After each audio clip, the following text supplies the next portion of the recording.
ചെടി വളരുന്നതും ഒരു പൂവിടുന്നതും ഒക്കെ കാണുന്ന ഒരു സുഖമാണ് ഞാൻ അനുഭവിക്കുന്ന ആളാണ്. ഞാൻ ഒരു 10 ദിവസം വീട്ടിന് വെളിയിൽ പോയാൽ ഞാൻ നട്ട ചെടിയും മരത്തിലും ഒക്കെ എന്തൊക്കെയായി, എത്ര ഇല വന്നു, എത്ര പൂ കായ്ച്ചു, എത്ര കായ വളർന്നു ഒക്കെ നോക്കുന്ന ആളാണ് ഞാൻ. ഇതിപ്പോൾ വലിയ ആവേശം കൊണ്ട് നമ്മൾ നാളെ പോയി കൃഷി ചെയ്യണമെന്നല്ല, എന്നാലും അതിനൊരു മനസ്സുണ്ടാകും. ചെടി വളരുന്നതും ഒരു പൂവിടുന്നതും ഒക്കെ കാണുന്ന ഒരു സുഖമാണ് ഞാൻ അനുഭവിക്കുന്ന ആളാണ്.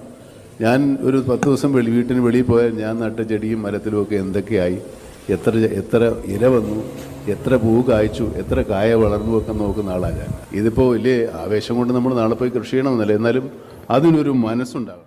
വീട്ടിൽ കുറച്ച് സ്ഥലമെങ്കിലും ഉണ്ടെങ്കിൽ ഭക്ഷ്യവിളകൾ കൃഷി ചെയ്യാൻ നമുക്ക് കഴിയണ്ടേ? അതുല്യമായ ഒരു ആനന്ദം കൃഷി നമുക്ക് തരും. ചെയ്തു നോക്കിയ ആളുകൾക്ക് അറിയാം. അതിനപ്പുറം കർഷകരോടുള്ള ഒരു ഐക്യദാർഢ്യമായി ഇതിനെ കാണുക. എത്ര ബുദ്ധിമുട്ടിയാണ് കർഷകർ നമുക്കായി ഭക്ഷണം ഒരുക്കുന്നതെന്ന് തിരിച്ചറിയാൻ നമ്മളെ കൃഷിയിലേക്ക് ഇറങ്ങിയാൽ എല്ലാം പ്രേരിപ്പിച്ചു.